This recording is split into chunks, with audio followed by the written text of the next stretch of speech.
Hello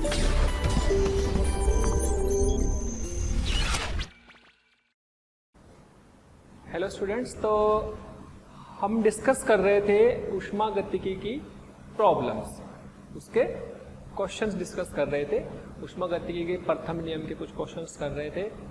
तो हमने देखा कि जब हमारा ताप नियत रहता था तो आंतरिक ऊर्जा में परिवर्तन शून्य रहता था गैस के केस में। लेकिन ताप नियत रहे और आंतरिक ऊर्जा बदल जाए, ऐसा भी केस पॉसिबल हो सकता है। ऐसा कब हो सकता है? जब अवस्था परिवर्तन हो, यानी कि वो ऊर्जा ताप बदलने के साथ ताप ना बदले लेकिन उसकी ऊर्जा कहाँ खर्च हो रही है? आंतरिक ऊर्जा में उसकी यूज हो रही है। उसको गुप्त ऊर्जा के रूप में फेज परिवर्तन बोल सकते हैं, उसको अवस्था परिवर्तन बोल सकते हैं। जैसे उसको एक सवाल से समझते हैं। सवाल इसलिए कर रहे हैं ताकि वो कंफ्यूजन ना हो। आपको लगेगा कि ताप तो समान है फिर भी आंतरिक ऊर्जा में परिवर्तन हो रहा है। कारण क्या होगा कि वो ऊर्जा जा कहाँ ही रही होगी, वो ताप परिवर्तन ना होने के बावजूद भी अवस्था परिवर्तन में। तो गैस के केस में तो वो हमेशा आंतरिक ऊर्जा में परिवर्तन, अगर ताप बदलेगा तो होगा, अगर ताप नहीं बदलेगा तो आंतरिक ऊर्जा में परिवर्तन शून्य ही रहेगा, क्योंकि आइडियल गैस है। लेकिन कुछ पदार्थ हो सकते हैं, जैसे अपन अवस्था परिवर्तन पढ़े थे हमने, ऊष्मा मिति में पढ़ा था हमने, भाई बर्फ पिघलता है, पानी वाष्प में बदलता है। तो इस तरह के सवालों में क्या होता है कि हमारी उसमें ऊर्जा ऊष्मा आंतरिक ऊर्जा में परिवर्तन हो जाती है, लेकिन उसमें ताप नहीं बदलता है, यानी कि अवस्था परिवर्तन के कारण ऐसा हो सकता है। जैसे एक सवाल को समझते हैं कि भाई क्वेश्चन में क्या दिया हुआ है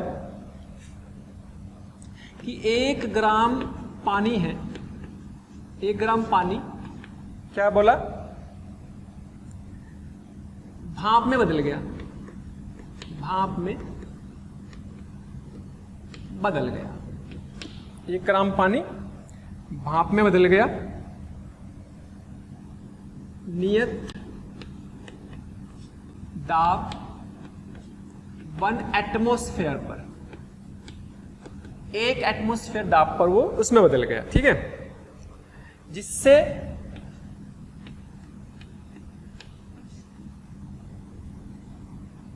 आयतन 1 सेंटीमीटर क्यूब से बढ़कर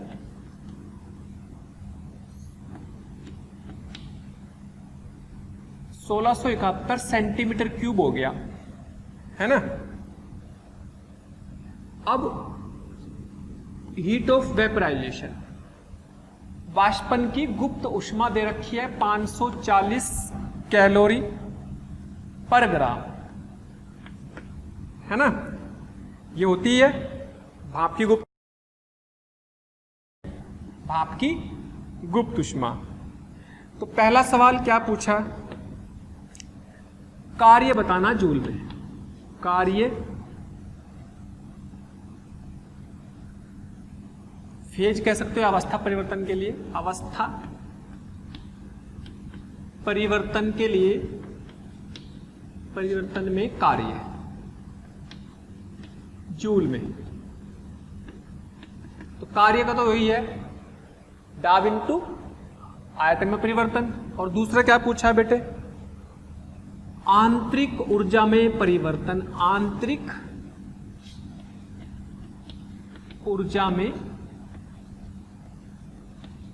परिवर्तन। अब यहां ये इंपॉर्टेंट, ये चीज समझाना चाह रहा हूं कि भाई गैस के केस में तो बिल्कुल सही है कि आंतरिक ऊर्जा में परिवर्तन नहीं होता जब ताप नियत रहता है। लेकिन जब ताप नियत रहे और फिर भी आंतरिक में परिवर्तन हो जाए तो ऐसा हो सकता है। तो पहला तो अपना कार्य का ये, तो कार्य बराबर तो क्या है बेटा? नियत दाब पर है। नियत दाब का मतलब समदाबी प्रक्रम है, तो P into V final minus V initial. तो कार्य तो आ ही गया, कार्य में तो कोई टेंशन होने वाली है नहीं, है ना।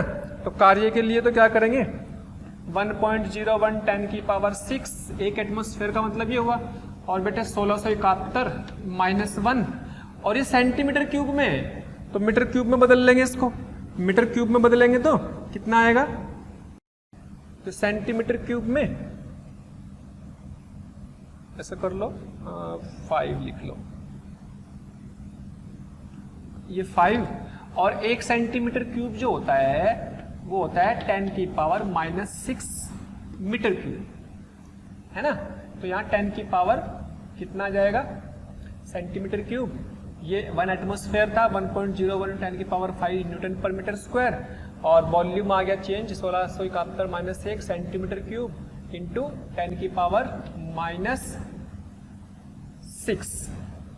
तो कितना बचा भाई, 1.013 होता है वैसे तो, कोई बात नहीं 1 भी ले सकते हैं इसको। तो 10 की पावर -1 इंटू 1670, तो मल्टीप्लाई करेंगे तो लगभग आ जाएगा 167 कह सकते हैं, या 168.67 जूल, है ना, अप्रोक्सीमेट 167 कह सकते हैं आप इसको, इतना कह सकते हैं, कोई दिक्कत नहीं है ना।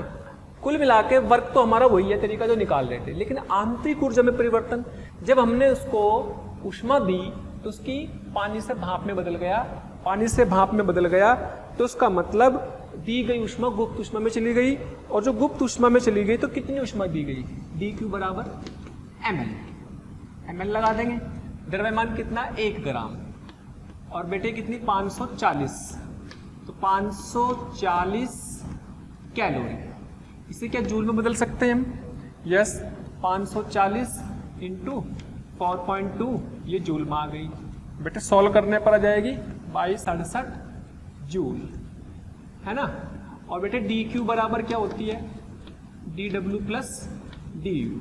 मैं यहाँ पे ये समझा रहा हूँ कि ताप नियत रहते हुए ही आपने भाप से उसमें बदला, मान लो जैसे 100 डिग्री का पानी 100 डिग्री के भाप में बदला, ताप में परिवर्तन नहीं हुआ, लेकिन फिर भी आंतरिक ऊर्जा में परिवर्तन हुआ उसकी, क्योंकि उसने उसका कणों को दूर करा उसको, है ना, उसके आयतन को बढ़ाया, और दूसरी चीज उसके सेपरेशन को दूर करने में, उनकी कणों के बीच की दूरी, जो पानी के कण थे उनको दूर करने में उसकी ऊर्जा गई। तो ये कितना आ गई 2268, और बेटे ये आ गई 168.67, और ये आ गई DU।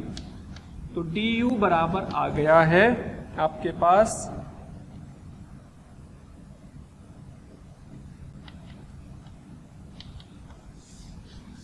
तो आंतरिक ऊर्जा में परिवर्तन नहीं आया। इस सवाल को समझाने का पर्पज क्लियर हो गया होगा कि मेन पर्पज इस क्वेश्चन का क्या था। मेन पर्पज यही था कि भाई ताप नियत रहते हुए भी आंतरिक ऊर्जा में परिवर्तन हो सकता है, लेकिन दूसरी चीज परिवर्तन क्या होनी चाहिए, अवस्था में परिवर्तन हो रहा हो। गैस के केस में तो अगर ताप नियत है, ये समझ लो आइडियल गैस है तो हमेशा ही ताप नियत का मतलब आंतरिक ऊर्जा में परिवर्तन शून्य ही होना। लेकिन एक ऐसा केस भी हमने लिया जिसमें ताप भी नियत रहेगा, क्योंकि आपका क्या बनता है, 100 डिग्री का पानी 100 डिग्री की भाप में बदल रहा। 100 डिग्री का पानी है मान लो, 100 डिग्री का पानी, और अगर 100 डिग्री की भाप में बदल रहा तो ताप तो सो ही रहा, लेकिन फिर ऊष्मा कहाँ गई ये वाली, ये ऊष्मा कार्य करने में गई, आयतन तो बढ़ाई, है ना, साथ ही साथ उसमें आंतरिक ऊर्जा में भी गया उसके। चलिए और डिफरेंट तरह की प्रॉब्लम देखते हैं। ये से कोई कार है, तो गाड़ी है जो कि किस वेलोसिटी से चल रही है, v वेग से चल रही है, ठीक है। इसमें गैस है, इसमें क्या है, गैस है, द्विपरमाणु, इसमें द्विपरमाणु गैस है, और इसका ताप है T, m ग्राम गैस है, ताप कितना है, T है, ठीक है। तो पहला सवाल ये पूछा है, काइनेटिक एनर्जी बतानी है सेंटर ऑफ मास के सापेक्ष, सेंटर ऑफ मास द्रव्यमान केंद्र के सापेक्ष, द्रव्यमान केंद्र के सापेक्ष। दूसरी बतानी है काइनेटिक एनर्जी ग्राउंड के सापेक्ष, जमीन के सापेक्ष, जमीन के सापेक्ष, ठीक है।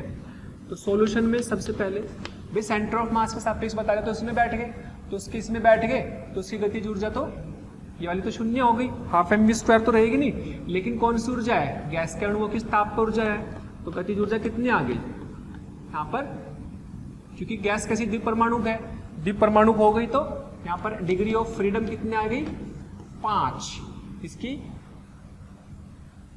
स्वतंत्रता की कोटि 5 हो गई, तो यानी कि क्या आ गया NFRT/2, यानी कि कितना आ गई 5nRT/2 आ गई, ठीक है।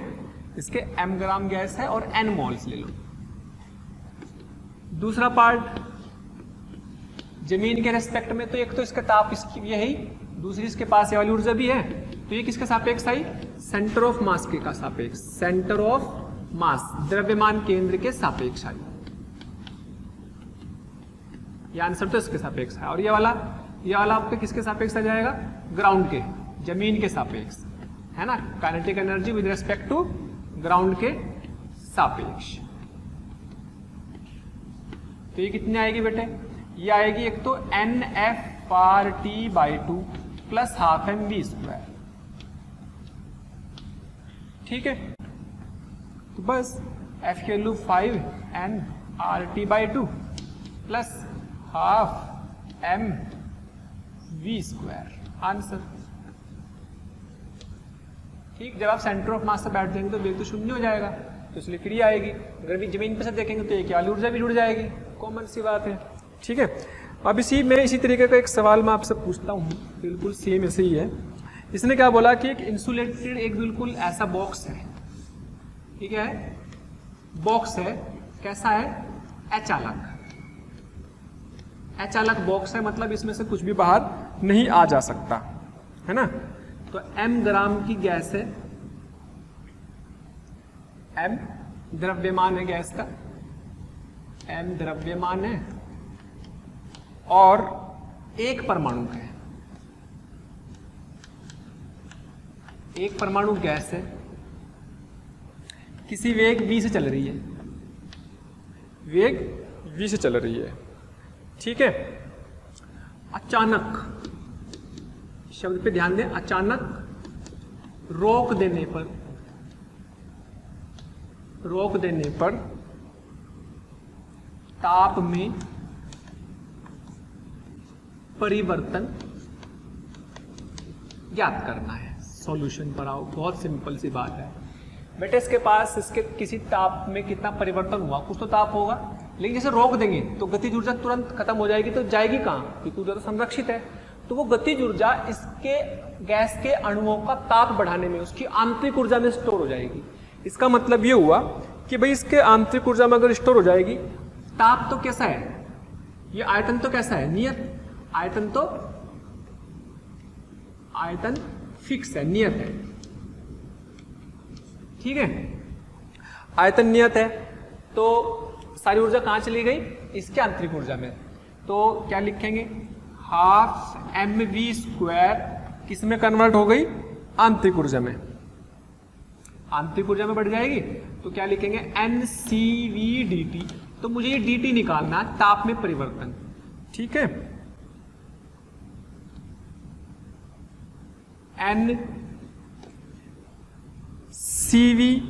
CV कितना हो जाएगा बेटे, एक परमाणु 3R/2 इंटू dt, ये तो निकालना था। और गैस का द्रव्यमान कितना लिखेंगे, गैस का द्रव्यमान लिख सकते हैं कितना, मान लीजिएगा ये m द्रव्यमान की गैस थी, तो क्या लिखेंगे, हाफ mv², और ये 2 से 2 काट दो, तो यहां पर आ गया dt बराबर कितना, mv²/3nr, इतना ताप आ गया। अच्छा, m/n,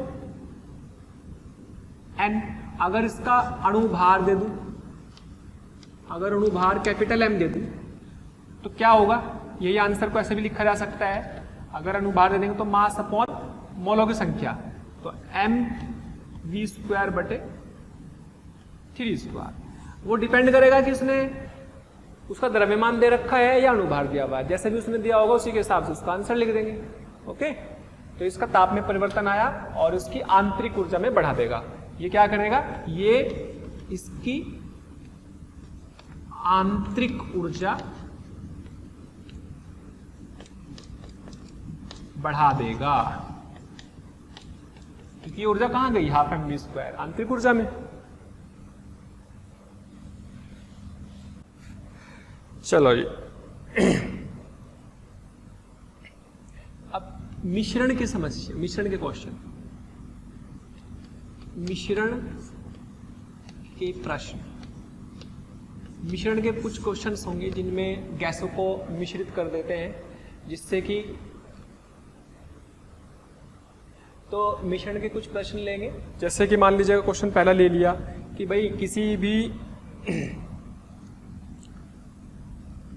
thank you so much प्यारे स्टूडेंट्स, हमें इतना प्यार देने के लिए। डेली हजारों स्टूडेंट्स हमारे वीडियो लेक्चर देख करके लाभान्वित हो रहे हैं। हमारी आपसे रिक्वेस्ट है कि आप हमारे डिस्क्रिप्शन बॉक्स में जा करके हमारे लिंक को क्लिक करें, अपना एनरोलमेंट सुनिश्चित करें। जो स्टूडेंट्स डाउट सॉल्विंग और स्टडी मटेरियल के लिए भी इच्छुक हैं वो हमारे प्रीमियम कोर्स के लिए अप्लाई करके ज्वाइन कर सकते हैं। इसने बोला है कि क्वेश्चन में 1 मोल 1 परमाणु गैस को मिक्स किया, मिश्रित किया किसके साथ? 1 मोल 1 परमाणु गैस को किसके साथ मिश्रित किया? 3 मोल द्विपरमाणु गैस के साथ। तो आपसे पूछा है CV मिक्सचर तथा CP मिक्सचर ज्ञात करो। लो जी सॉल्यूशन। बेटा मैंने आपको मिश्रण के सवाल फॉर्मूले लिखवाए थे, उन मिश्रण के फॉर्मूलों को आप अप्लाई कर देंगे। अगर आपको याद हो CV मिश्रण बराबर था N1 CV1 N2 CV2 plus upon N1 plus N2। CV1 कितना? 1 परमाणु 3R/2, 2 परमाणु 5R/2, कितने मोल? 1, तो 1 into 3R/2 प्लस N2 कितना बेटे? 3 into 5R/2 बटे 1 प्लस 3 बराबर सॉल्व कर लेंगे। सॉल्व करने पर आ जाएगा कितना? 9R/2।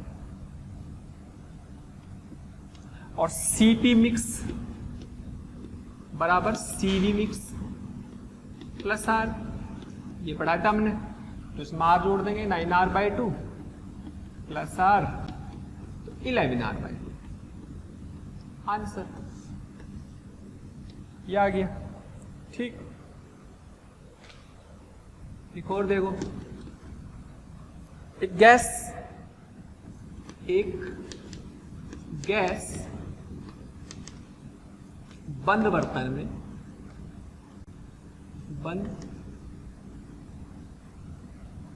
एक गैस का मिश्रण, एक गैस मिश्रण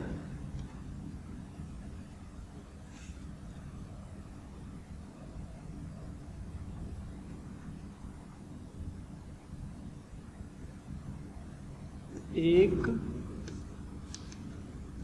बंद बर्तन में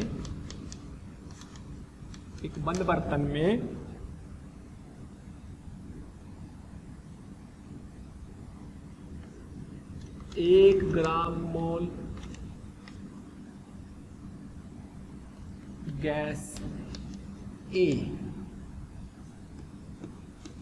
गामा A दिया हुआ है बेटे 5/3,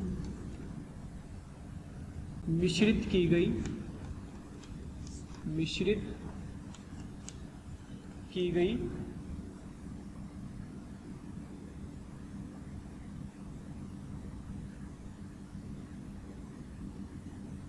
गैस B के साथ और गामा B दिया हुआ 7/5 ये दिया हुआ। ताप T पे 2 गैसों को मिश्रित किया गया है ना। दोनों गैस एक दूसरे से कोई रिएक्शन नहीं करती। A तथा B निष्क्रिय गैस है। निष्क्रिय मतलब आपस में कोई क्रिया नहीं करती, निष्क्रिय गैस है। ठीक है। तो बी के मोलों की संख्या बताओ, मोलों की संख्या बतानी है यदि मिश्रण का गामा आपको दिया हुआ है 19/13। सवाल समझे, दो गैस हैं, ए और बी को मिलाया और मिलाने पर बी के कितने मोल है बताने हैं, जबकि दोनों के अलग अलग गामा दे रखे हैं। और बेटा गामा मिश्रण का हमें पता ही है क्या होता है। गामा मिश्रण का, मिक्सचर का गामा क्या होता है, N1Cp1 plus N2Cp2 upon N1Cv1 plus N2Cv2, ये तो होता है। अब मतलब हमें क्या करना है, हमें करना है Cv1 और Cp2 का आंसर। तो देखो Cv1 बराबर क्या होता था, आपने देखा होगा R upon gamma minus 1। Cv1 कौन है, A, तो R अपॉन गामा कौन सा है 5/3 माइनस 1, तो 3 माइनस 2/3 के 3R/2। और भाई Cv1 के बाद Cv2 में R अपॉन गामा कितना 7/5 माइनस 1, यानी कि 5 माइनस 2 बटे यानी कि 5R/2, Cv आ गया। अब यहां से Cp1 निकाल लेंगे, इसमें R जोड़ देंगे 3R/2 प्लस R यानी कि 5R/2, और यहां से Cp2 निकाल लेंगे, इसमें R जोड़ देंगे, इसमें R जोड़ेंगे 5R/2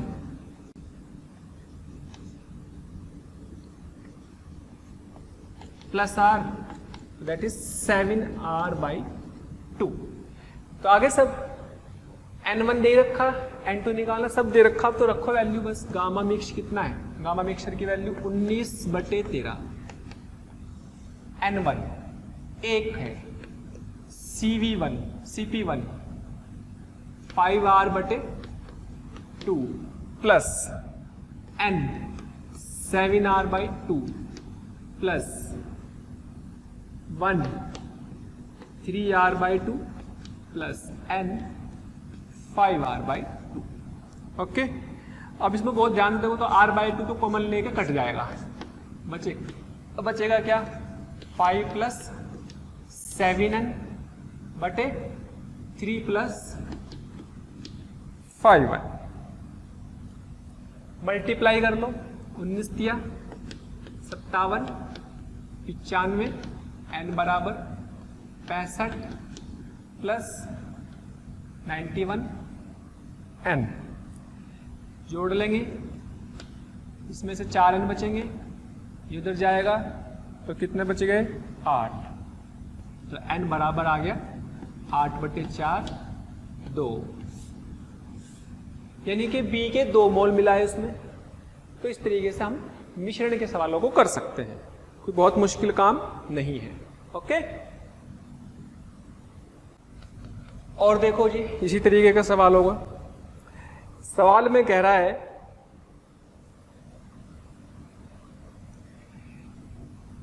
1 ग्राम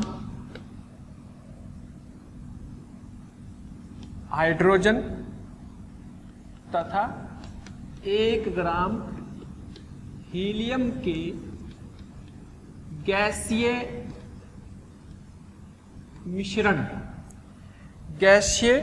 मिश्रण को कितनी ऊष्मा दी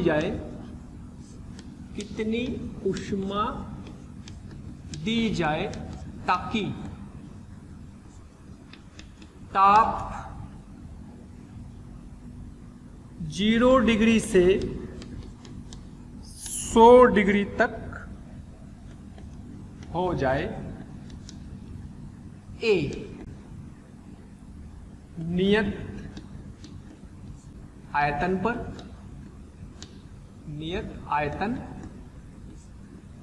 पर और बी नियत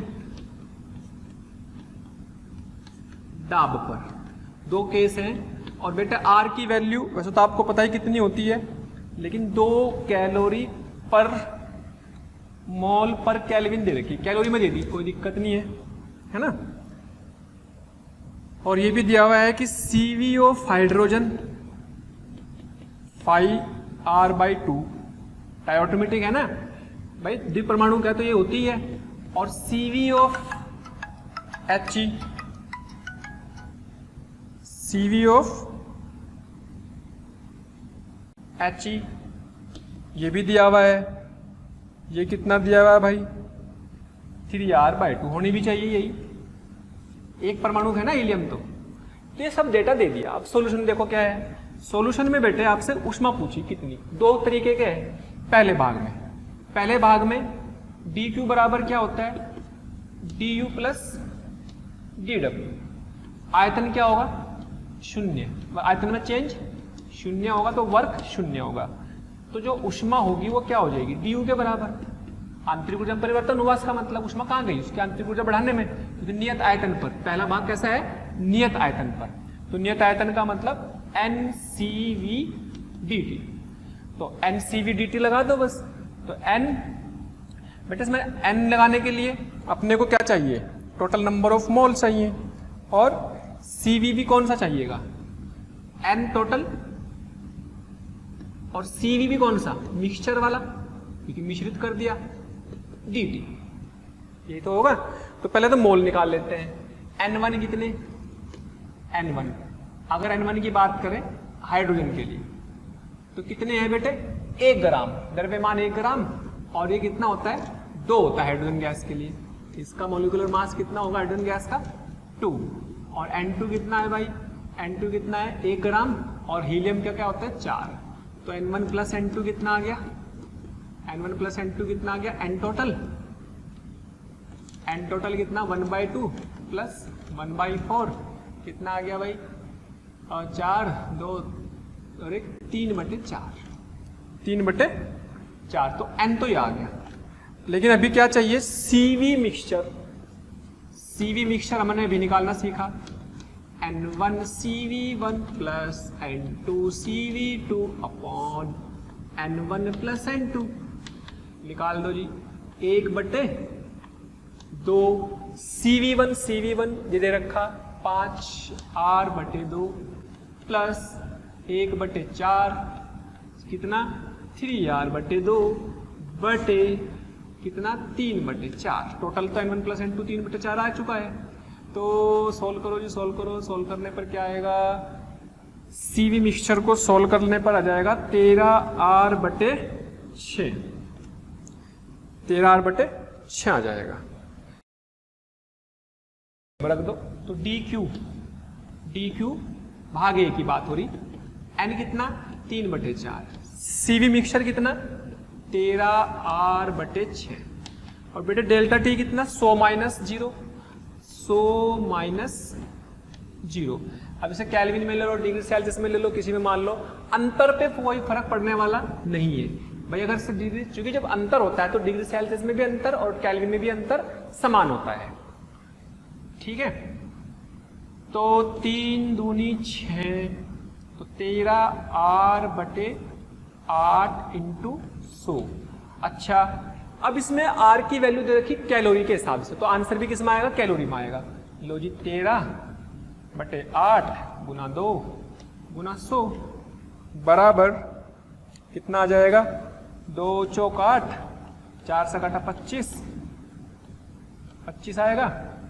तो 25 तिया 75, 25 × 25 और 7 32, इतने कैलोरी में आएगा आंसर। क्यों, क्योंकि R की वैल्यू क्या दे रखी, 2 कैलोरी पर मोल पर केल्विन।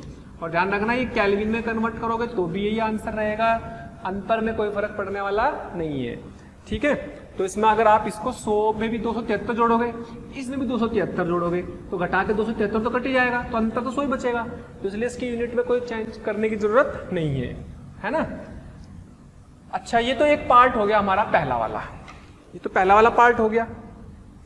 दूसरा भाग में क्या है, नियत दाब पर दी गई ऊष्मा।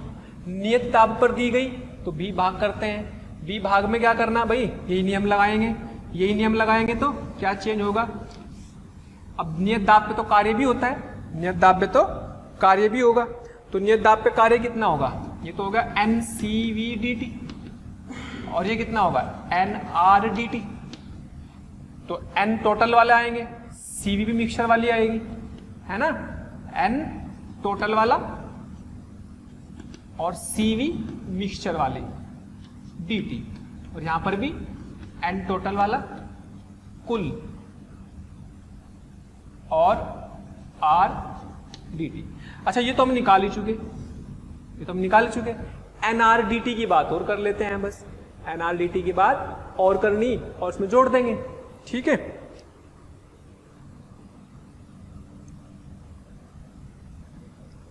भैया तो निकाल ही रखा, NR dt की बात कर लेते हैं, सवाल को मिटा लेते हैं, यहीं पे कर लेंगे। चलो जी NR dt dw NR dt, N कितने 3/4, R तो है ही 2। प्यारे बच्चों, हमें रोज कमेंट्स के माध्यम से ये रिक्वेस्ट आ रही है कि सर हमें इस टॉपिक के वीडियो लेक्चर प्रोवाइड करें या इस टॉपिक के वीडियो को समझाएं।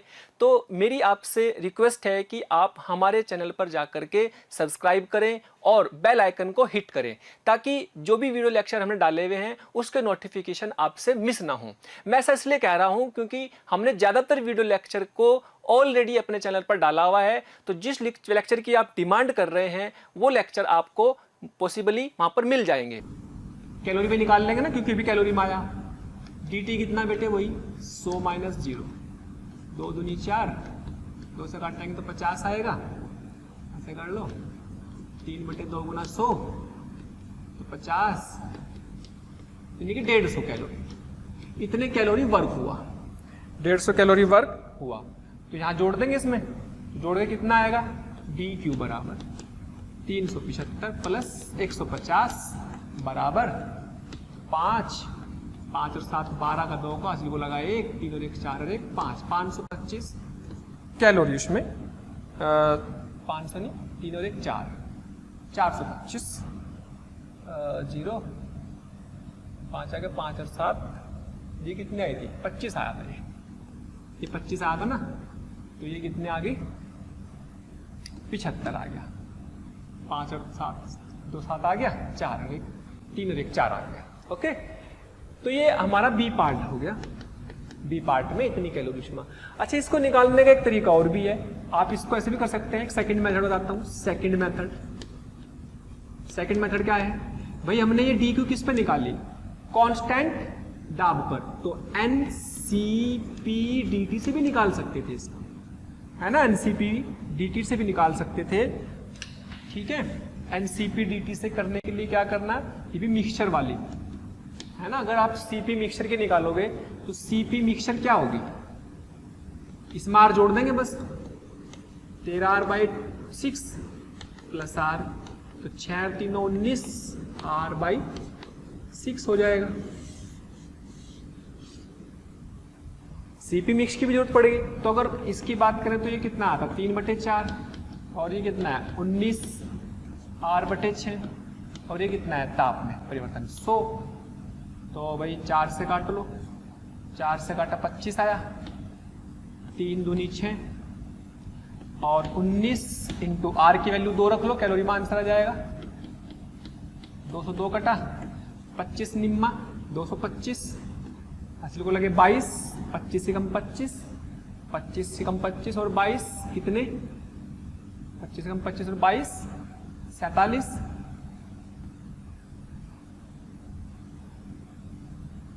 25 निम्मा 225 आ गए, 22 हासिल को लगे, 25 से कम 25 और 22 जोड़ेंगे तो 47, कितने कैलोरी। ऐसे भी कर सकते थे, this is one of the second method. तो चाहे ये लगा लो चाहे लगा लो, क्योंकि वो वाली नियत दाब पर थी ना, नियत दाब पर, तो दोनों तरीके से कर सकते थे, चाहे ये लगा लो चाहे वो लगा लो। अब बहुत ध्यान से देखो, इसमें हमने कोई बड़ी चीज नहीं लगाई, अगर ध्यान से देखो तो इसमें हमने क्या करा, N कॉमन ले लो, CV mix plus R dt common लेने के बाद क्या बचा, NCP मिक्स ही तो बचा, तो ये वो एक अलग चीज थोड़ा ही है। CP मिक्स भी क्या बना, CP मिक्स, तो यही तो लगाया, चाहे अलग अलग निकाल के जोड़ दो, चेक साथ कर दो। तो नियत दाब पर लगा सकते हैं और नियत आयतन पर तो वर्क 0 हो जाएगा। तो ये भी एक अच्छा इसका सवाल है। ठीक है,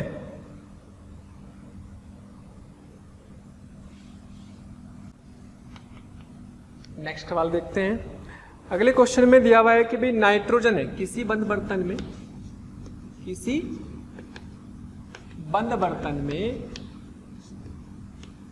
0.014 kg nitrogen gas N2 gas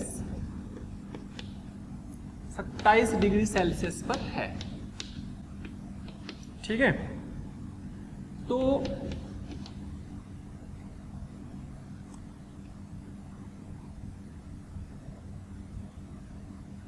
इसके अणुओं को कितनी ऊष्मा दे, कितनी ऊष्मा दे ताकि VRMS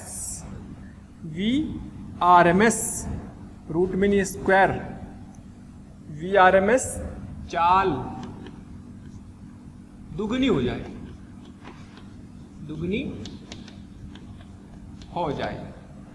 ठीक है, किसी बंद बर्तन में, बंद बर्तन में बेटे सॉल्यूशन में देखो, बंद बर्तन है तो मतलब dq बराबर du प्लस dw। बंद बर्तन है तो वर्क तो 0 होगा, बंद बर्तन में आयतन में तो कोई चेंज नहीं होगा, शून्य होगा। आयतन क्या होगा, नियत रहेगा, आयतन नियत रहेगा, है ना। तो कुल मिला के बात ये हुई कि आपने क्या करना है, NCV dt लगा देना, dq NCV dt लगा देना। हालांकि इसमें मिक्सचर नहीं है लेकिन फिर भी n तो निकाल ही लेंगे आप। इसके द्रव्यमान कितना 0.014 इंटू 1000 ग्राम बटे 28, कितने मोल आ गए, तो बेटे मोलों की संख्या आ गई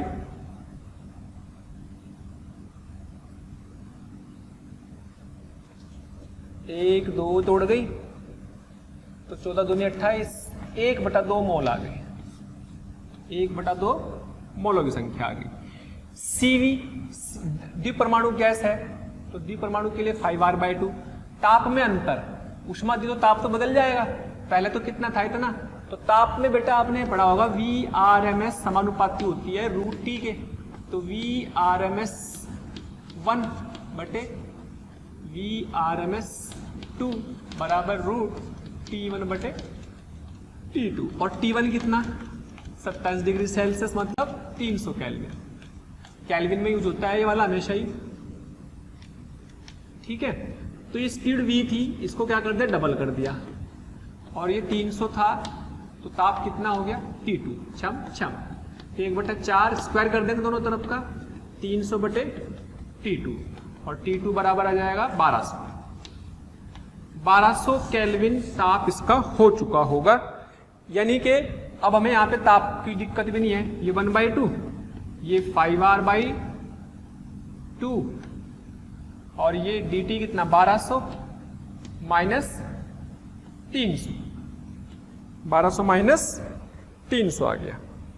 ठीक है, और R की वैल्यू 2 कैलोरी पर मोल पर केल्विन दे दें अगर, तो 2 में देंगे तो क्या होगा 1/2 इंटू 5 इंटू 2/2, 1200 माइनस 300 900।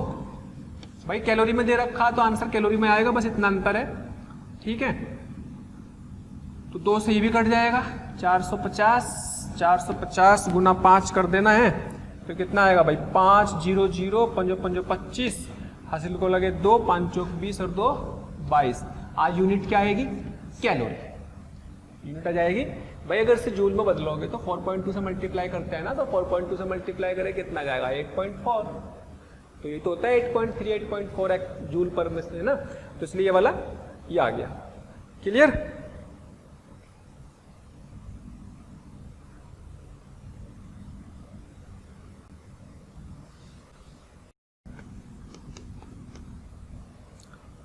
एक बर्तन है, एक बर्तन का आयतन, एक बंद बर्तन का आयतन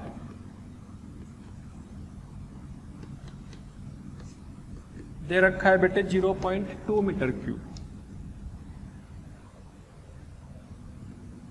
इसमें हाइड्रोजन गैस है 300 केल्विन पर और दाब तथा 10⁵ पास्कल दाब, इतने दाब पर है। ठीक है, तो ताप 400 केल्विन करने के लिए कितनी ऊष्मा की जरूरत पड़ेगी? कितनी ऊष्मा की जरूरत पड़ेगी?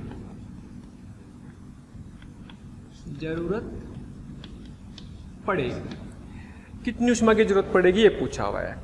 और हमें सीवी दे रखा है इसका 5 कैलोरी पर मोल पर कैलोरी, है ना।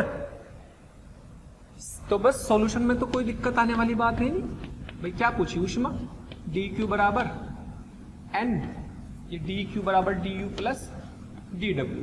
बेटे बंद बर्तन है तो बंद बर्तन का मतलब वर्क 0, आयतन में परिवर्तन 0, समायतनिक प्रक्रम, तो NCV dt। तो भाई अगर सवाल को ध्यान से देखो तो N चाहिए मेन, तो CV तो पता ही और dt भी पता। कितना ताप कर दिया? 400, 100 आ गया। तो N कहां से पता लगेगा? आयतन दे रखा, तो PV बराबर nRT, तो N बराबर PV अपॉन RT। तो दाब कितना था? 10⁵, आयतन कितना था? 0.2, R कितना ले लेंगे बेटे इसमें?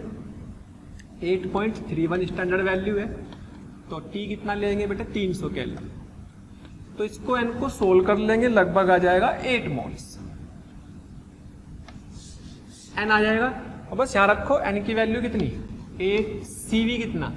5, ताप में परिवर्तन कितना? 400 माइनस 300, तो 8 × 5 = 40 इंटू 100, तो ये आपका आंसर आ गया। अच्छा, एक चीज का ध्यान रखेंगे, यहाँ कैलोरी में है तो कैलोरी में आंसर आएगा। तो कितना आ गया बेटे? 4000 कैलोरी या फिर 4 किलो कैलोरी, 4 किलो कैलोरी। तो इस तरीके से ऊष्मागतिकी के पहले नियम का इस्तेमाल, इसका प्रयोग हम बहुत सारे सवालों के साथ सीख चुके हैं। बाकी प्रैक्टिस है, बहुत सारे सवालों की प्रैक्टिस करेंगे और ऐसे ही हो जाएंगे। मैक्सिमम प्रॉब्लम लगभग हर वैरायटी के हम ले चुके हैं। जब आप प्रैक्टिस करेंगे तो लगभग सारे क्वेश्चन हो जाएंगे। ठीक है, अब हम इसके बाद आएंगे ऊष्मागतिकी के दूसरे नियम पर। हाँ, तो बच्चों हमने ऊष्मागतिकी के बहुत सारे क्वेश्चन देख लिए हैं। ऊष्मागतिकी के प्रथम नियम पर बेस बहुत सारी प्रॉब्लम देख लिए हैं। अब हम ऊष्मागतिकी का दूसरा नियम पढ़ने वाले हैं। लेकिन ऊष्मागतिकी का दूसरा नियम पढ़ने से पहले हमें ये जानना होगा कि भाई ऊष्मागतिकी के पहले नियम में क्या कमियां थी जो हमें ऊष्मागतिकी के दूसरे नियम पर जाना पड़ा। कुछ तो कमियां रही होंगी पहले नियम में, जब तो दूसरे पर गए, है ना। तो ऊष्मागतिकी के पहले नियम में कुछ कमियां थी, पहले उनको जान लेते हैं। क्या क्या लिमिटेशंस थी, उसकी सीमाएं थी, भाई यहाँ तक कि उसकी सीमाएं हैं, है ना। तो उन सीमाओं को जान लेते हैं क्या क्या थी। उसके कुछ एग्जाम्पल से भी हम क्लियर करेंगे कि क्या क्या एग्जाम्पल्स हैं जिनसे हम ऊष्मागतिकी के पहले नियम को हमने अप्लाई तो किया, लेकिन उसकी सीमा कहाँ तक है ना। फिर हम दूसरे नियम पर जाएंगे। एक्चुअल में दूसरे नियम में हमें बेसिकली उसका बेस कुछ चीज़ें हैं, जैसे हीट इंजन है, रेफ्रिजरेटर है, तो इनको पढ़ना है। दूसरे नियम पर बेस्ड ये है ना। तो उसमें ऊष्मा से कार्य और कार्य से ऊष्मा में परिवर्तन की बात करनी। यहाँ पर भी हमने पहले नियम में यही बात करी थी कि भाई ऊष्मा दी जाती है तो वो कार्य में बदल जाती है, ऊष्मा दी जाती है तो कार्य में बदलती है और आंतरिक ऊर्जा में बदल जाती है। ठीक है, लेकिन फिर भी उसकी कुछ सीमाएं हैं। तो ऊर्जा संरक्षण का नियम है, तो ऊर्जा संरक्षण का नियम तो कभी फेल होता नहीं। लेकिन यहाँ पर हम जब इसको अप्लाई करते हैं तो कुछ प्रक्रम ऐसे हैं जिससे कि हमें उन प्रक्रमों के कारण हमने उनको एक लिमिटेशंस के साथ उसको अप्लाई करना पड़ता है। ठीक है, जैसे पहले तो यह है कि ये ऊष्मा प्रवाह की दिशा को नहीं बताता। ऊष्मा प्रवाह की दिशा को नहीं बताता क्योंकि ऊष्मा हमेशा उच्च ताप से निम्न ताप की तरफ प्रवाहित होती है, निम्न ताप से उच्च ताप की तरफ प्रवाहित नहीं होती है। लेकिन जब हम किसी उच्च ताप की बॉडी से निम्न ताप की बॉडी में ऊष्मा दे देते हैं तो ऊष्मा चली जाती है, लेकिन क्या निम्न ताप वाली बॉडी उच्च ताप वाली वस्तु को ऊष्मा दे सकती है? इस बारे में कोई इन्फॉर्मेशन नहीं है। जा सकती है तो कैसे जा सकती है? क्या वो अपना आप जाएगी या उसको हमें कुछ एक्स्ट्रा कुछ बीच में कुछ स्रोत लगाना पड़ेगा? तो इसके बारे में हमें कोई इन्फॉर्मेशन नहीं देती है, तो ऊष्मा प्रवाह की दिशा को ये नहीं बताता है। ये पहला पॉइंट आपको याद रखना है। दूसरा है ऊष्मा कार्य में किन प्रतिबंधों के साथ बदलती है, इसकी कोई जानकारी नहीं देता है। अगर ऊष्मा बदल रही है कार्य में तो उसके साथ क्या क्या प्रतिबंध है, क्या क्या कंडीशंस हैं, उन कंडीशनों के बारे में इसमें कोई जानकारी नहीं मिलती है। तो उस जानकारी को भी हम यहाँ सेकंड लॉ में देखेंगे कि भाई किन कंडीशनों के साथ हमें ऊष्मा कार्य में बदल रही है और कितनी ऊष्मा बदल रही है, क्या पूरी बदल रही है, क्या थोड़ी बदल रही है, उसके बारे में जानकारी हम यहाँ पर ले रहे हैं। अगर आपको हमारे वीडियो लेक्चर्स पसंद आ रहे हैं तो प्लीज़ लाइक और शेयर करना ना भूलें। इससे आपके साथी, आपके जो ज़रूरतमंद दोस्त और विद्यार्थी हैं उन तक भी ये वीडियो लेक्चर पहुंच जाएंगे ताकि वो भी इससे लाभान्वित हो सकें। और अभी मैं यही कहना चाहूँगा कि आपका इतना प्यार और इतना स्नेह देखकर हमारी मोशन की पूरी टीम बहुत मोटिवेटेड है और आपके इस प्यार के कारण, इस मोटिवेशन से ही हम और अच्छे से अच्छे कंटेंट आपको प्रोवाइड करते रहेंगे। कोई प्रक्रम संभव है या नहीं, इसकी कोई जानकारी नहीं देता है ये। कोई प्रक्रम हो गया लेकिन उसके बारे में ये नहीं पता लग पाता कि भाई ये प्रक्रम नेचुरली प्रकृति में संभव है कि ये नहीं है ना। ऐसे बहुत सारे एग्जाम्पल मिलेंगे आपको प्रकृति में जिसमें कि इसमें first law of thermodynamics float बोल देते हैं, second law of thermodynamics float बोल देते हैं। First law of thermodynamics float, second law of thermodynamics float. तो हम फ्लोट पूरा पढ़ चुके हैं। तो पहले नियम में जैसे मान लो अगर मैं बात करूं कि मान लो कोई कॉफी रख दिया आपने कमरे में, गर्म करने रख दी कमरे में ठंडे में, तो ठंडी हो जाएगी धीरे धीरे, जाहिर सी बात है। उसकी ऊष्मा, उसकी ऊर्जा कहाँ चली गई? वातावरण में चली गई। तो ऊष्मागतिकी के पहले नियम को फॉलो कर रहा है, ऊष्मागतिकी के पहले नियम को फॉलो कर रहा है। उसकी ऊर्जा कहीं ना कहीं दूसरी फॉर्म में कन्वर्ट हो गई है। लेकिन क्या वातावरण से वो ऊष्मा मिलकर के उस कॉफी को गर्म कर सकती है? क्या उस कमरे में से ऊष्मा को लेकर के गर्म कर सकती है? नहीं, ऐसा पॉसिबल नहीं है। लेकिन गति का, ऊष्मागतिकी का पहला नियम तो लग रहा, लेकिन क्या वापस ऐसा हो सकता है? तो ये भी तो पॉसिबल हो जाना चाहिए था। या इसके लिए हमें बीच में कुछ ऐसा सोर्स लगाना पड़ेगा, ऐसी कोई प्रतिबंध, ऐसी कोई कंडीशन लगानी पड़ेगी कि ऐसा भी हो जाए कि उधर से ऊष्मा कॉफी में चले जाए, कम ताप से ऊष्मा उच्च ताप में चली जाए। तो इसमें ऐसा पॉसिबल नहीं हो रहा है ना।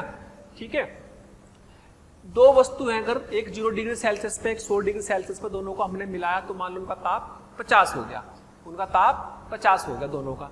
लेकिन क्या ऐसा पॉसिबल है कि दो 50-50 की लेकर के आए और एक 0 पर पहुंच जाए और एक 100 पर पहुंच जाए? ये इम्पॉसिबल है। लेकिन हाँ, ऊष्मागतिकी का पहला नियम यहाँ भी काम कर रहा है कि भाई यहाँ से ऊष्मा गई, ऐसे ऐसे ट्रांसफर हुई, यानी कि ऊर्जा संरक्षण का नियम था ऊष्मागतिकी का पहला नियम। तो ऊष्मागतिकी का पहला नियम काम तो कर रहा है, लेकिन एक दिशा में काम कर रहा है, दूसरी दिशा में काम नहीं कर रहा है। तो इसमें ऊष्मागतिकी की इस दिशा को नहीं बताता है ये। और ये संभव नहीं है कि दो 50-50 की वस्तुओं को लिया और वापस फिर वो एक 0 पर पहुंच गई और एक 100 पर पहुंच गई, है ना। लेकिन ऐसा भी होना चाहिए, फिर जब ऊष्मा ऊर्जा संरक्षण का नियम है तो ऐसा भी होना चाहिए। एक और ले लो, लेकिन ऐसा होता नहीं। एक एग्जाम्पल और लो, मान लो हीटर से कमरा गर्म कर दिया, हमने इलेक्ट्रिक एनर्जी दी, इलेक्ट्रिक एनर्जी से हीट निकली, हीट ने कमरा गर्म कर दिया, है ना। जिसने कहा ना यही हीटर कमरे को वैद्युत धारा प्रवाहित करने पर गर्म कर देता है। क्या समान ऊष्मा हीटर को, तारों को दे दे? अगर उतनी ऊष्मा हीटर के तारों को दे देंगे तो क्या उसके हीटर के तारों में विद्युत ऊर्जा, करंट प्रवाहित होने लगेगी, विद्युत ऊर्जा आ जाएगी? नहीं, ऐसा नहीं होता। लेकिन क्या ऐसा पॉसिबल हो सकता है कि हम इस तरह के कामों को कर सके? तो हम सेकंड लॉ में देखेंगे कि किस तरीके से कम ताप से उच्च ताप पर भी ऊष्मा को प्रवाहित किया जा सकता है ना। और किस तरीके से हम ऊष्मा को कार्य में बदल सकते हैं, और भी तरीके से जानेंगे। तो वो सेकंड लॉ में आ जाएंगी चीजें। जैसे मान लो हमने बोला कि भाई एक बुलेट गई, मान लो एक बुलेट ली, बुलेट जा रही, पूरी काइनेटिक एनर्जी है उसकी, गतिज ऊर्जा है, गतिज ऊर्जा है, तो वो किसी दीवार में घुस गई, दीवार में घुस गई तो उसकी गतिज ऊर्जा पूरी उसकी आंतरिक ऊर्जा में बदल गई और ऊष्मा में बदल गई यहाँ पर, है ना। तो क्या ये संभव है कि उतनी ही ऊर्जा उस ऊष्मांतरिक ऊर्जा के बराबर उसमें ऊष्मा देते और वापस वो गतिज ऊर्जा करते वापस आ जाए? नहीं। तो ये इस बारे में इंफॉर्मेशन नहीं बताता, क्योंकि है तो ऊर्जा संरक्षण का नियम। ऊर्जा संरक्षण का नियम तो फॉलो हो रहा कि भाई गतिज ऊर्जा थी, वो उसकी गर्म करके कुछ ऊष्मा में चली गई, है ना, और उसके ताप बढ़ गया, आंतरिक ऊर्जा में परिवर्तन हो गया, है ना। तो ऊष्मागतिकी का पहला नियम तो लग रहा है, एक दिशा में तो लग ही रहा है, लेकिन दूसरी डायरेक्शन में अगर लगा कर देखें तो पॉसिबल नहीं हो पा रहा है। तो उसकी सीमाएं हैं कुछ कि भाई हम यहाँ तक इसको अप्लाई कर सकते हैं। तो अब ये तो चीज़ ठीक है, अभी पहला ऊष्मागतिकी के पहले नियम की ये सीमाएं हमने याद कर ली और इनको हमने पहले नियम के अकॉर्डिंग हमने सारी चीज़ें कर ली है, ऊष्मागतिकी का पहला नियम लगा दिया। और ऐसे बहुत सारे प्रोसेस देख लिए, ऐसे बहुत सारे प्रक्रम देख लिए कि वही कोई प्रक्रम हो भी रहा है, नहीं हो रहा है ना, और उल्टा प्रक्रम तो नहीं हो पा रहा कुछ ऐसा कि ऐसा तो हो गया कि ऊर्जा संरक्षण के नियम के हिसाब से, लेकिन बुलेट वापस तो नहीं आ सकती, उतनी ऊर्जा अगर सब दे दी जाए, उतनी उष्मा अगर उसका आंतरिक ऊर्जा के बराबर उष्मा दे दो तो वापस चलने लगे। भाई इतने सारा समुद्र है, समुद्र में इतनी आंतरिक ऊर्जा है, इतनी ऊर्जा है, तो ऐसा थोड़ी ना हो जाता है कि भाई अगर समुद्र की आंतरिक ऊर्जा हम पूरी की पूरी यूज कर सके, नहीं हो पा रहा। तो ऐसे बहुत सारे प्रक्रम हैं जिनको हम एक डायरेक्शन में तो कर सकते हैं, दूसरे डायरेक्शन में पॉसिबल नहीं हो पा रहे, लेकिन ऊर्जा संरक्षण का नियम वैलिड है, वो कभी भी फेल नहीं होता। यानी कि फर्स्ट लॉ ऑफ थर्मोडायनेमिक्स तो लग रहा है, लेकिन एक दिशा में लग रहा है, दूसरी दिशा में नहीं लग रहा है ना। तो ऐसे कई सारे प्रक्रम आपको देखने को मिलेंगे। तो इसको सोल्व किया गया ऊष्मागतिकी के दूसरे नियम के हिसाब से। उसमें क्या बोला गया? उसमें ये बोला कि भाई मतलब उसके अलग अलग साइंटिस्ट हैं, अलग अलग फिजिक्स के लोगों ने अलग अलग तरह के स्टेटमेंट दिए, अलग अलग तरह के स्टेटमेंट दिए कि कोई भी बॉडी से अगर मान लो, पहला एक स्टेटमेंट बोल देता हूं मैं सब लिखवाऊंगा, इनको अच्छे से लिखवाऊंगा, पहले थोड़ा समझा देता हूं। मान लो कोई ठंडी बॉडी से अगर गर्म बॉडी में ऊष्मा प्रवाहित करनी है तो ऐसा संभव है ही नहीं बिना किसी बाह्य सोर्स के। अपने आप कभी भी निम्न ताप की वस्तु से उच्च ताप की वस्तु की तरफ ऊष्मा प्रवाहित नहीं हो सकती। ये क्लैसियस का स्टेटमेंट था और यही ऊष्मागतिकी का दूसरा नियम भी कहलाता है ना, इसी को दूसरा नियम भी कहलाता है। और एक केल्विन प्लैंक ने भी दिया था। केल्विन प्लैंक ने बोला कि भाई दुनिया में ऐसी कोई मशीन नहीं है जो ऊष्मा को पूरी तरह कार्य में बदल दे, ऊष्मा को पूरी तरह से कार्य में बदल दे, तो उसमें कुछ ना कुछ ऊष्मा रिजेक्ट हो जाएगी, कुछ ना कुछ ऊष्मा हमेशा वेस्ट जाएगी। कार्य को, ऊष्मा को कार्य में बदलने के लिए कुछ ना कुछ ऊष्मा वेस्ट हो जाएगी, है ना। या हम ये कहें कि भाई लो ताप से उच्च ताप की तरफ ऊष्मा प्रवाहित करनी, तो उसके लिए कुछ ना कुछ बीच में सोर्स लगाना पड़ेगा, कुछ ना कुछ एक्स्ट्रा हमें करना पड़ेगा, जिसकी वजह से निम्न ताप से उच्च ताप की तरफ ऊष्मा प्रवाहित होगी। ये क्लैसियस ने बोला। केल्विन ने क्या बोला कि भाई पूरी तरह से कोई भी ऊष्मा कार्य में परिवर्तित नहीं की जा सकती। ये इंजन के हिसाब से उसने बोला कि दुनिया में ऐसा कोई भी मशीन या ऐसी कोई इंजन नहीं है जो पूरी की पूरी ऊर्जा को, ऊष्मा को कार्य में परिवर्तित कर देंगे, यानी कि कुछ ना कुछ ऊष्मा हमेशा ही उसमें से जो होगी रिजेक्ट होगी, वेस्ट होगी, है ना। तो पहले तो ये हमने याद कर लिए भाई अपनी ऊष्मागतिकी के पहले नियम की सीमाएं हैं। और ऐसे बहुत सारे प्रक्रम है, मैंने 3 एग्जाम्पल लिखे, आपको किताबों में मिल जाएंगे, 10-20 एग्जाम्पल मिल जाएंगे ऐसे, जो प्रक्रम आपके संभव एक दिशा में तो हो रहे, दूसरे क्रम में नहीं हो रहे, या कुछ प्रक्रम हो रहे हैं या नहीं हो रहे, इनके बारे में कोई जानकारी नहीं हो रही। तो कहने का मतलब ये हुआ कि भाई कुछ प्रक्रम ऐसे हुए जिनके लिए हमें ऊष्मागतिकी का दूसरा नियम लाना पड़ा, है ना, ऊष्मागतिकी का दूसरा नियम लाना पड़ा। तो अब दूसरा नियम क्या है उसको अच्छे से लिखते हैं, समझते हैं, किसने क्या स्टेटमेंट दिया उसको जानते हैं, ठीक है। तो ऊष्मागतिकी के पहले नियम की कुछ सीमाओं के साथ अब हम ऊष्मागतिकी के दूसरे नियम को पढ़ रहे हैं। उसके बारे में कुछ स्टेटमेंट दिए गए, पहला मूल स्टेटमेंट को जानते हैं, फिर इसकी डिटेल में जानकारी जानेंगे, इनकी हेल्प से इंजन कैसे बनाए गए, इंजन के पीछे क्या कॉन्सेप्ट रखा गया, रेफ्रिजरेटर के पीछे क्या कॉन्सेप्ट रखा गया, वो सब सेकंड लॉ के बेसिस पर सोचा गया, है ना। दूसरा नियम इसलिए बहुत इंपॉर्टेंट है प्रैक्टिकली पॉइंट ऑफ व्यू से, क्योंकि सोचो इतनी बड़ी चीजें, इंजन जिस पर बहुत सारी दुनिया चल रही है, ऑटोमोबाइल इंजीनियरिंग पूरी चल रही है, तो इंजन सारा का सारा सेकंड लॉ पर बेस्ड है। रेफ्रिजरेटर हर घर में होता है आजकल, फ्रिज, तो रेफ्रिजरेटर की बात करें तो रेफ्रिजरेटर भी सारा का सारा सेकंड लॉ पर काम करता है ना।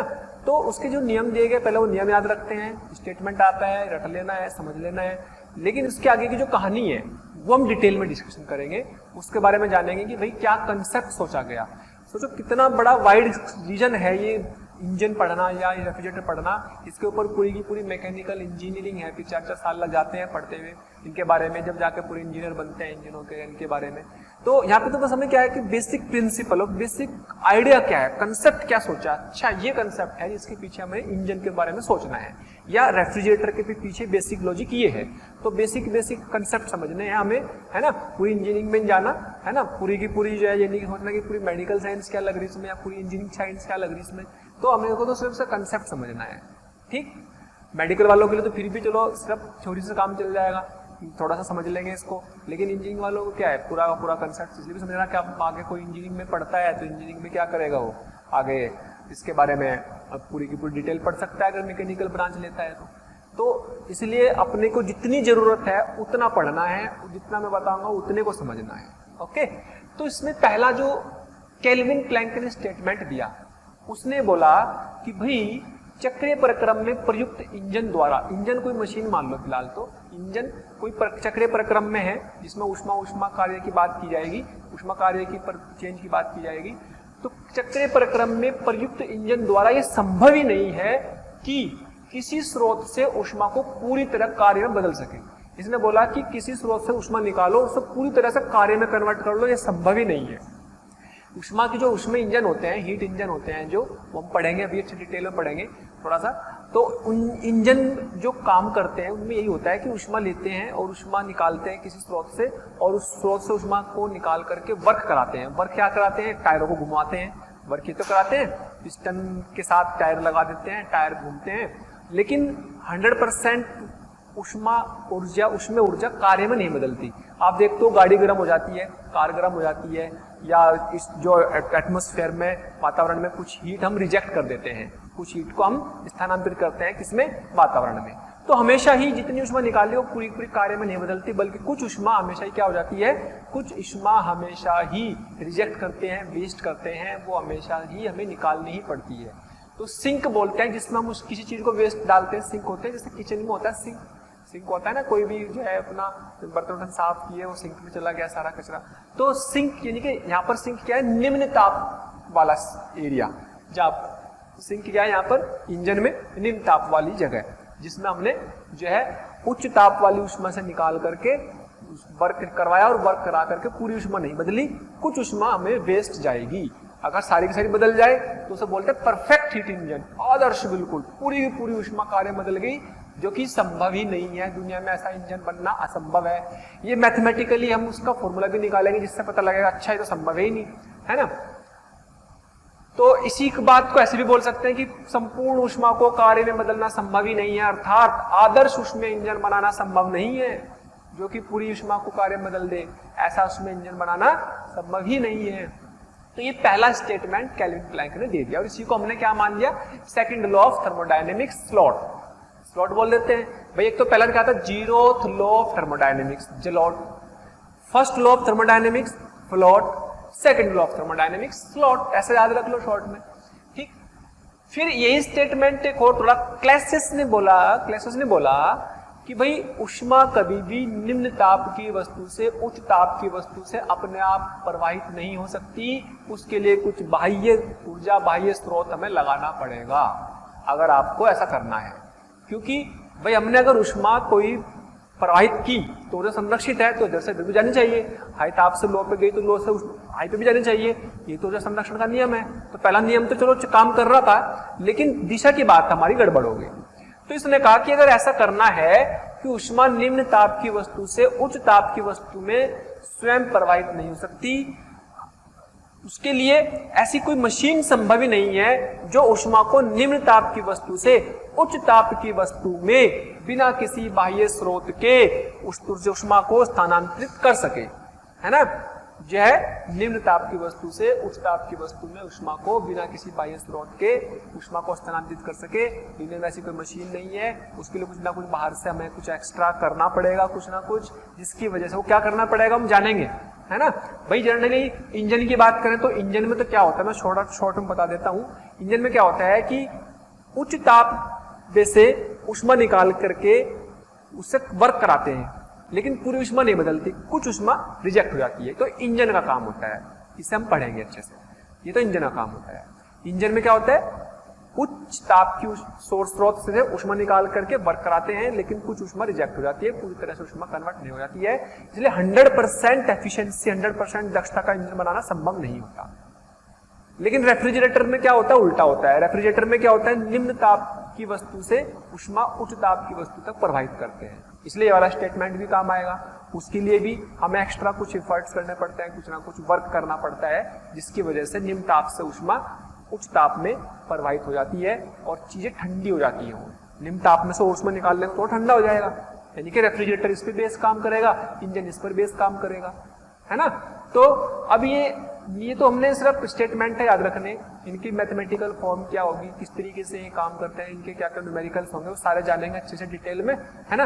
लेकिन फिलहाल आपको ये दोनों स्टेटमेंट बिल्कुल ऐसे अच्छे से याद होने चाहिए। ओके, तो प्यारे बच्चों, अगर आप चाहते हैं कि आपको किसी भी टॉपिक के लाइव डिस्कशन, वीडियो लेक्चर या स्टडी मटेरियल की जरूरत है, तो कृपया आप हमें इस नंबर पर कॉल कर सकते हैं 180021217991 180021217999।